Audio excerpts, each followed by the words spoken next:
Hello guys, तो कैसे हैं आप लोग। आपका हमारे चैनल फार्मेसी स्क्वाड में स्वागत है। दोस्तों, आज हम लोग पढ़ेंगे जो डी फॉर्म फर्स्ट ईयर के जितने भी PYQs हैं। अब हम लोग उन सबको सॉल्व करेंगे। जो प्रीवियस ईयर क्वेश्चन पेपर हैं उन सब के सॉल्यूशंस को देखेंगे कि हमें एग्ज़ाम में किस तरह से अपनी कॉपी में लिखना है। ठीक है, जो जो क्वेश्चन आए हैं उन सब के बारे में देखेंगे कि किस तरह के क्वेश्चन आए हैं, क्या पैटर्न रहा है, उन सबको समझेंगे और उसके सॉल्यूशन को भी देखेंगे। तो आज हम लोग पढ़ने जा रहे हैं ह्यूमन एनाटॉमी एंड फिजियोलॉजी का जो PYQ है, यानी कि प्रीवियस ईयर क्वेश्चन पेपर है। वो जो आया था उसमें देखेंगे किस तरह के क्वेश्चन हैं और हम लोग को किस तरह से कॉपी में, एग्ज़ाम की कॉपी में लिखना है। ठीक है, तो ये हमारे पास ये पार्ट ए है, ह्यूमन एनाटॉमी एंड फिजियोलॉजी का।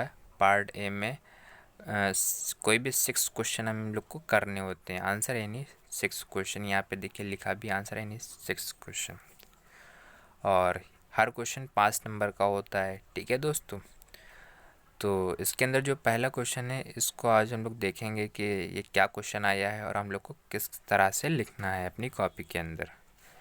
लिखा है draw neat and label diagram of cell. ठीक है, जो सेल का डायग्राम होता है उसको पहले बनाना है और उसके बाद उसमें लेबलिंग भी करनी है। ठीक है, उसके बाद इसी में दे रखा है describe the structure and functions of mitochondria. जो सेल के अंदर जो माइटोकॉन्ड्रिया होता है, जिसे powerhouse of the cell भी बोलते हैं, उसके स्ट्रक्चर के बारे में देखेंगे, यानी कि उसके स्ट्रक्चर को डिस्क्राइब करना है। ठीक है, और उसके फंक्शंस को, माइटोकॉन्ड्रिया के फंक्शंस को लिखना है। ठीक है दोस्तों, तो सबसे पहले देख लेते हैं draw a neat and label diagram of cell. इसको हम लोग को कैसे बनाना होगा। ठीक है, तो दोस्तों यहाँ पे देखिए बना हुआ है, इसको समझ लेते हैं। इसमें क्या क्या चीज़ें होती हैं, कौन कौन सी चीज़ें होती हैं, कहाँ पे हमें बनाना है, इसको कैसे बनाना होता है। ठीक है, तो सबसे पहले हम लोग को ये बाहर की जो लेयर दिख रही है इसको बोलते हैं प्लाज्मा मेम्ब्रेन। ये प्लाज्मा मेम्ब्रेन होती है। ठीक है, तो सबसे पहले आप लोग को ये प्लाज्मा मेम्ब्रेन बनानी है। फिर उसके बाद में जो ये आपको सर्किल टाइप का दिख रहा है, बड़ा सा सर्किल, ये क्या है, न्यूक्लियर एनवलप है। ठीक है, इसके अंदर न्यूक्लियस भी होता है, न्यूक्लियोलस भी होता है। ठीक है, ये जो छोटा सा सर्किल आप लोग को यहाँ पे दिख रहा है ये क्या है, न्यूक्लियोलस है। ठीक है, और कलर चेंज कर देते हैं। और इसमें जो ये आपको ये पार्ट इसके अंदर दिख रहा है, न्यूक्लियर इन्वेलप के अंदर जो फ्लूइड टाइप का दिख रहा है, ये क्या है, हमारा न्यूक्लियस है।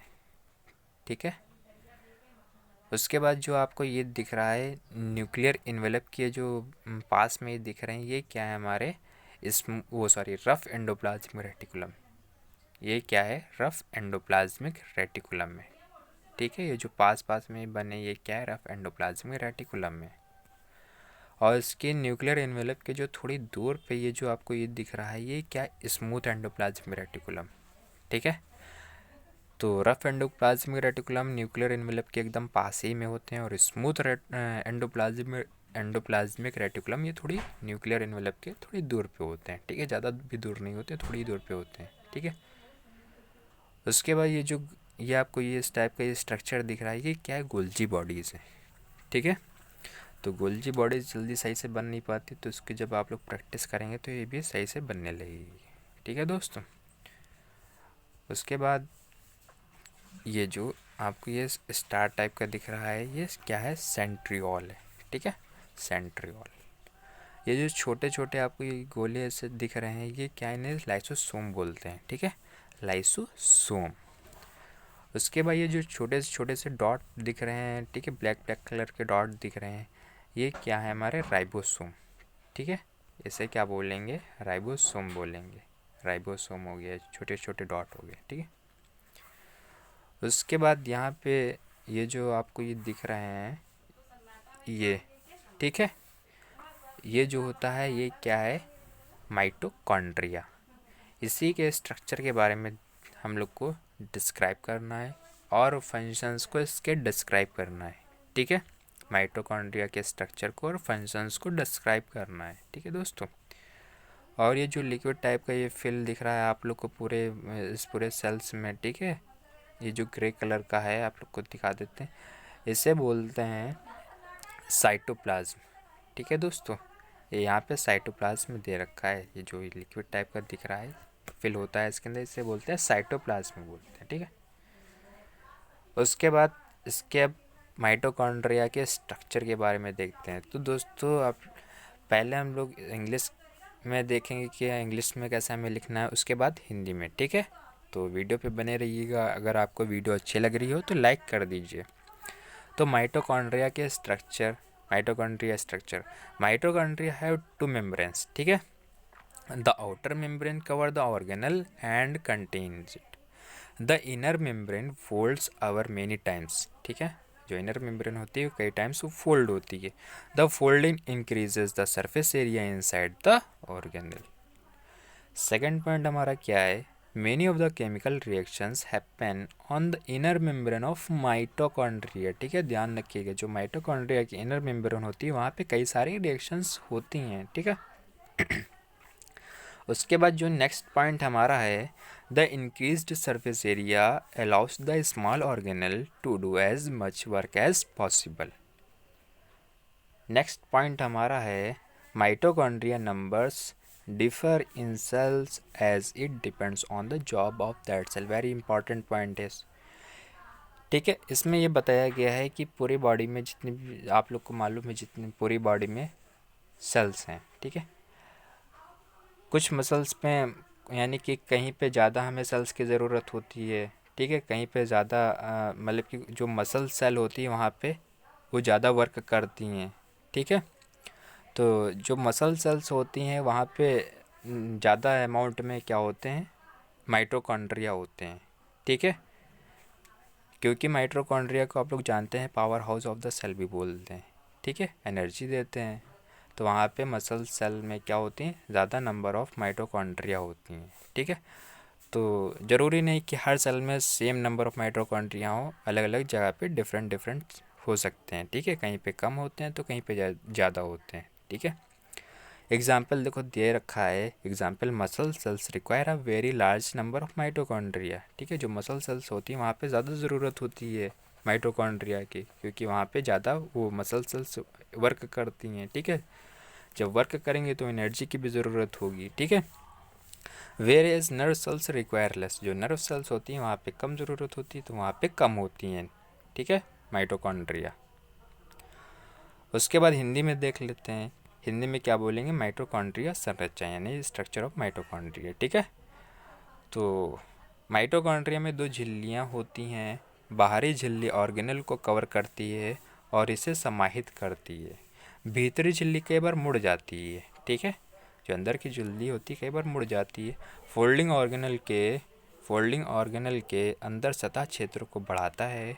माइटोकॉन्ड्रिया की आंतरिक झिल्ली पर कई रासायनिक प्रतिक्रियाएं होती हैं। ठीक है, जो माइटोकॉन्ड्रिया की अंदर की झिल्ली होती है वहीं वहाँ पे कई सारी रिएक्शंस होती हैं। ठीक है, तो दोस्तों ये हमने अपनी तरफ से पॉइंट लिखे हैं, अपने हिसाब से हमने इसको बनाया। अगर आपके पास बढ़िया पॉइंट हैं तो आप मतलब कि आप इसको इसके बारे में और भी नॉलेज है, जानकारी है, अगर आप लिखना चाहें तो वो लिख सकते हैं। ठीक है, बढ़ा हुआ सतह क्षेत्र छोटे ऑर्गेनल को जितना संभव हो उतना कम करने की अनुमति देता है। ठीक है, माइटोकॉन्ड्रिया संख्या कोशिकाओं में भिन्न होती हैं क्योंकि यह उस कोशिका के काम पर निर्भर करती हैं। कहीं पे ज़्यादा काम है तो वहाँ पे ज़्यादा माइटोकॉन्ड्रिया होंगी, माइटोकॉन्ड्रिया की संख्या ज़्यादा होगी। कहीं पे कम है तो वहाँ पे माइटोकॉन्ड्रिया की संख्या कम होगी। उदाहरण है। ठीक है दोस्तों, उदाहरण आप लोग सभी सही कर लीजिएगा इसको, उदाहरण अगर आप नोट्स बना रहे हैं तो उदाहरण इसको कर लीजिएगा। ठीक है, उदाहरण, मांसपेशियों की कोशिकाओं को बहुत बड़ी संख्या में माइटोकॉन्ड्रिया की आवश्यकता होती है। ठीक है, जबकि तंत्रिका कोशिकाओं को कम आवश्यकता होती है तो वहाँ पे माइटोकॉन्ड्रिया कम होते हैं। ठीक है, लेकिन जो मांसपेशियों की कोशिका होती हैं वहाँ पे ज़्यादा आवश्यकता होती है तो वहाँ पे नंबर ऑफ़ माइटोकॉन्ड्रिया की संख्या ज़्यादा होती है। ठीक है दोस्तों, अब हमारा फंक्शंस ऑफ माइटोकॉन्ड्रिया आ गया। ठीक है, तो अभी हम लोगों ने क्या पढ़ा कि सेल के स्ट्रक्चर को कैसे बनाना है। ठीक है, उसका डायग्राम कैसे बनाना है, लेबलिंग कैसे करनी है। उसके बाद स्ट्रक्चर ऑफ माइटोकॉन्ड्रिया, यानी कि माइटोकॉन्ड्रिया संरचना देखा कि किस तरह से हम लोग को पॉइंट वाइज हमें लिखना है। ठीक है, उसके बाद function of mitochondria, function of mitochondria देख लेते हैं। The mitochondria perform the most important functions. ठीक है, कई सारे इंपॉर्टेंट फंक्शंस होते हैं इसमें, जैसे ऑक्सीडेशन हो गया, डिहाइड्रेशन हो गया, ऑक्सीडेटिव फॉस्फोराइलेशन। ठीक है, तो माइटोकॉन्ड्रिया ये सारी चीज़ें परफॉर्म करता है। उसके बाद during biological oxidation of the carbohydrates and fats large amount of energy is released.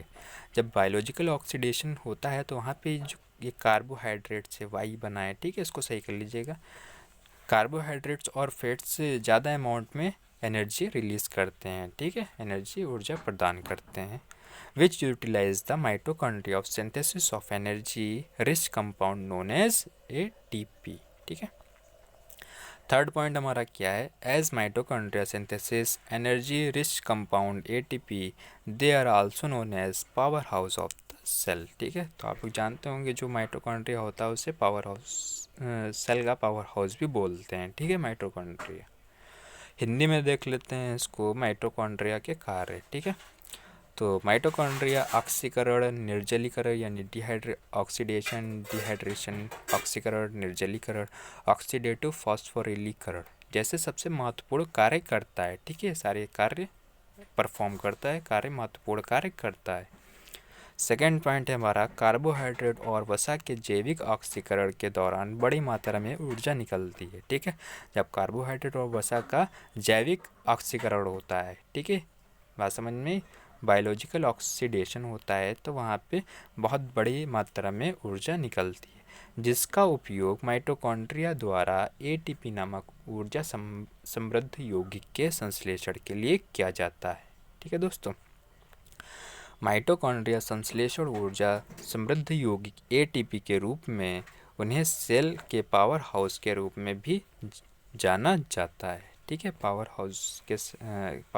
House of the cell भी बोलते हैं उसे।